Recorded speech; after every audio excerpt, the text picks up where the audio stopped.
ಏನಿದೆಂತ ಬಾದನ ಬಾಳು ಬರಿದು ಮಾಡಿದಿ ಬಾಳು ಎನಗೆ ನೀಡಿದಿ ಬಾಳು ಬರಿದು ಮಾಡಿದಿ ಬಾಳು ಎನಗೆ ನೀಡಿದಿ ಬದುಕಿನ ಆಸೆಯಿತು ಬಾಳು ಬೇಸರಾಯಿತು ಬದುಕಿನ ಆಸೆಯಿತು ಬಾಳು ಬೇಸರಾಯಿತು ಬಾಳು ಬೇಸರಾಯಿತು ಬಾಳು ಬೇಸರಾಯಿತು.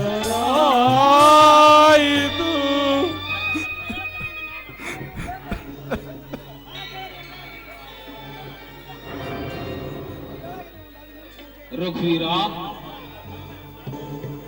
ಅತ್ತಿಗೆಯ ಮೇಲೆ ಅತ್ಯಾಚಾರವೆಸಗಿದನೆಂಬ ದುರಪವಾದವನ್ನು ಹೊತ್ತು ನೀನಿನ್ನೂ ಜೀವಿಸಬೇಕೆನ್ನುವೆಯಾ? ಹಲೋ ಹಲೋ, ಬೇಡ ಬೇಡ.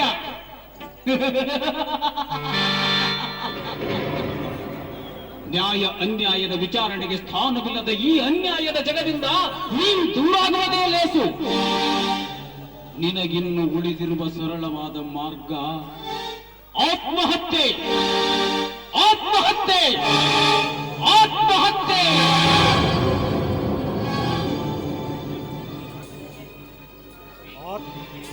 ಆತ್ಮಹತ್ಯೆ? ಹೌದು, ನನಗಿನ್ನು ಆತ್ಮಹತ್ಯವೇ ಗತಿ.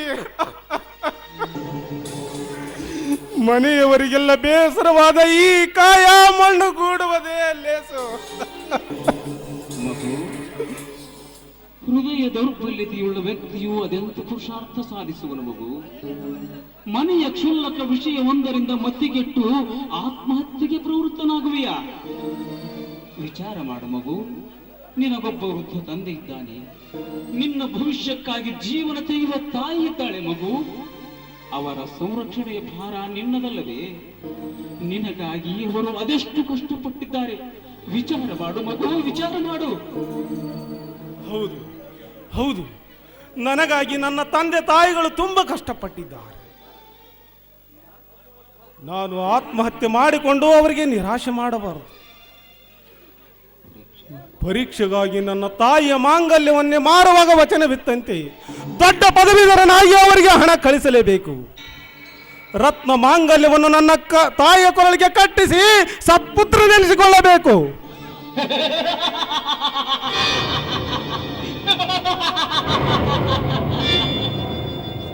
ಅಬ್ಬಾ, ಸತ್ಪುತ್ರನೆನಿಸಿಕೊಳ್ಳುವಿಯಾ ನೀನು? ನೀನೊಬ್ಬನು ಸತ್ಪುತ್ರನಾಗುವೆ ಎಂಬ ಭರವಸೆ ಇದ್ದಿದ್ದರೆ ಸತ್ಯಾಸತ್ಯತೆಯ ವಿಚಾರ ಮಾಡದೆ ನಿನ್ನನ್ನು ಕತ್ತು ಹಿಡಿದು ಹೊರನೂಕುತ್ತಿದ್ದನೇ ನಿನ್ನ ತಂದೆ. ಮತ್ತೆ ಮೌನ ಧರಿಸುತ್ತಿದ್ದಳೆ ನಿನ್ನ ತಾಯಿ. ಇಲ್ಲ ಇಲ್ಲ ರಘು, ಇದೆಲ್ಲವೂ ನಿನ್ನ ಭ್ರಮೆ. ಈ ಜಗವೆಂಬುದೊಂದು ಸಂತೆ. ಅನೇಕರು ಬರುತ್ತಾರೆ, ಅನೇಕರು ಹೋಗುತ್ತಾರೆ. ತಮ್ಮ ತಮ್ಮ ಕಾರ್ಯ ಸಾಧನೆಗಾಗಿ ತಂದೆ ತಾಯಿ ಬಂಧು ಬಳಗ ಎಂಬ ಸಂಬಂಧವನ್ನು ಹಚ್ಚಿ ನಿನ್ನ ಜೀವನವನ್ನೇ ಹಿಂದೆಲೆತ್ತಿಸುತ್ತಾರೆ. ವಿಚಾರ ಮಾಡಿ ನೋಡಿದರೆ ನಿನ್ನ ದಾರಿ ನಿನಗೆ, ಅವರ ದಾರಿ ಅವರಿಗೆ, ಅವರ ದಾರಿ ಅವರಿಗೆ.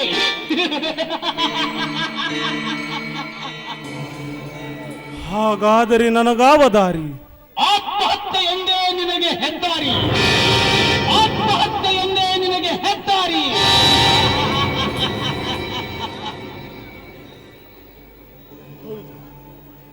ಹೌದು, ನನಗಿನ್ನು ಆತ್ಮಹತ್ಯವೇ ಗತಿ.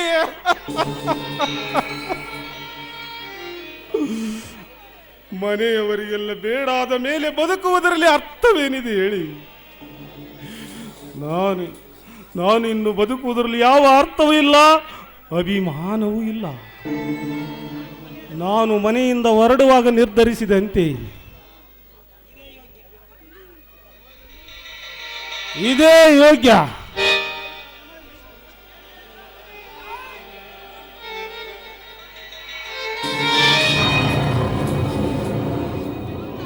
ಏನ್ ಮಾಡ್ತಾ ಇದ್ದೀರಾ ನೀವು? ಏನೂ ಇಲ್ಲ ಮೇಡಮ್.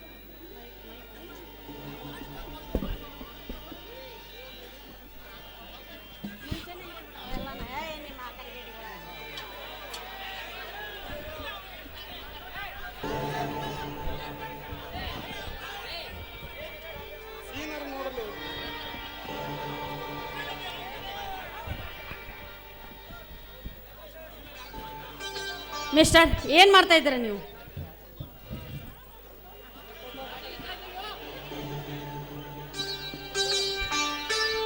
ಏನೂ ಇಲ್ಲ ಮೇಡಮ್. ಸುಳ್ಳು ಹೇಳಬೇಡಿ. ನಾನು ಬರುವುದಕ್ಕಿಂತ ಮುಂಚೆ ನೀವು ಆತ್ಮಹತ್ಯೆ ಮಾಡಿಕೊಳ್ಳಲು ಪ್ರಯತ್ನ ಮಾಡುತ್ತಿದ್ದಿಲ್ಲ ತಾನೆ? ಥತ್, ಗಂಡಸರು ಮಾಡುವ ಉದ್ಯೋಗವೇನ್ರಿ ಇದು? ಅಂತ ಪ್ರಸಂಗ ನಿಮಗೇನು ಬಂದಿದೆ? ಬರಬಾರದ ಪ್ರಸಂಗ ಬಂದಿದ್ದರಿಂದಲೇ ಈ ನಿರ್ಧಾರಕ್ಕೆ ಬಂದಿದ್ದೇನೆ ಮೇಡಮ್. ಮನೆಯವರಿಗೆಲ್ಲ ಬೇಡಾದ ಮೇಲೆ ಬದುಕುವುದರಲ್ಲಿ ಅರ್ಥವೇನಿದೆ ಹೇಳಿ? ಛೇ ಛೇ, ಇದು ನಿಮ್ಮದು ತೀರಾ ತಪ್ಪು ಕಲ್ಪನೆ. ನೋಡಿ, ನೀವು ಯಾವುದೇ ಉದ್ವೇಗದಿಂದ ಮನೆ ಬಿಟ್ಟು ಬಂದಿದ್ದೀರಾ, ಅದಕ್ಕಾಗಿ ಈ ಕೆಲಸಕ್ಕೆ ನೀವು ಪ್ರಯತ್ನ ಮಾಡಿದ್ದೀರಾ.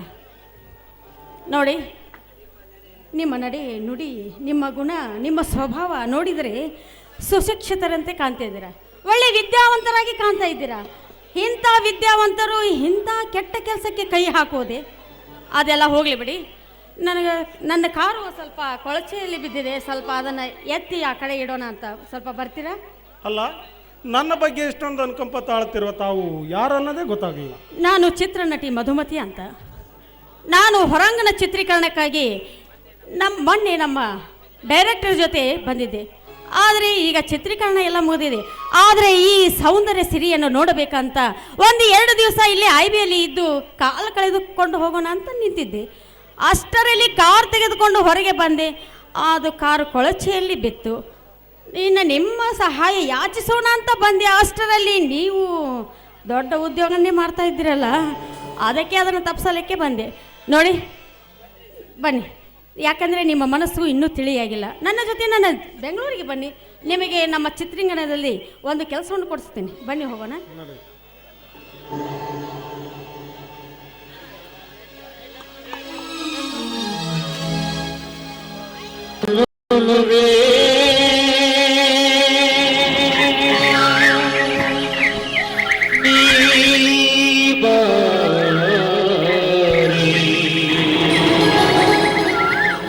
ಚೆಲುವೆ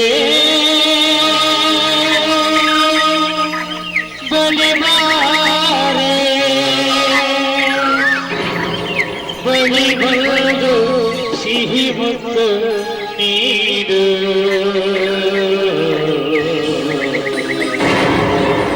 ಸಿಹಿ ಮುತ್ತಿನ ಕಾಣಿಕೆ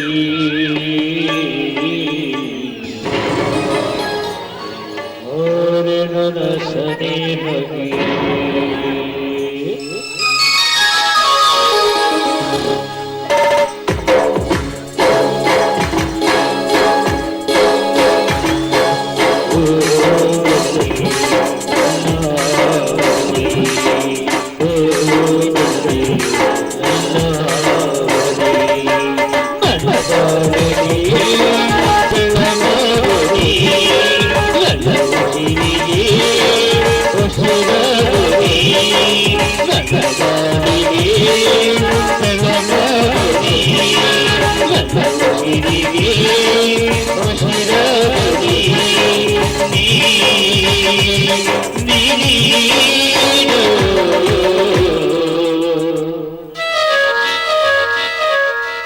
ಸಿಹಿ ಮುತ್ತಿನ ಕಾಣಿಕೆ ಮಾರನ ಸನಿಹಗೆ ಸಿಹಿ ಮುತ್ತಿನ ಕಾಣಿಕೆ ಮಾರನ ಸನಿಹಗೆ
ಹೃದಯದಲ್ಲಿ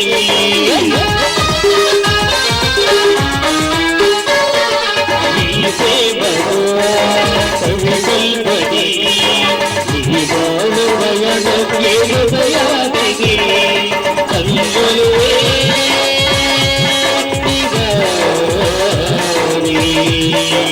ನಲಸಲುವೆ ಪರಿವಾರೆ ಬಲಿಬಂದ ಸಿಹಿ ಗುಟ್ಟು ನೀರು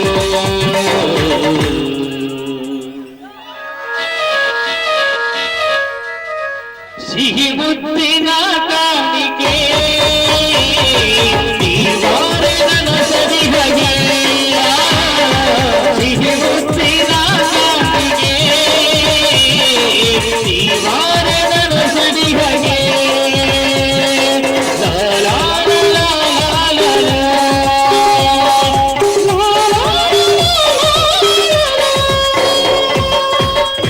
ನಡೀರಿ ಹೋಗೋಣ.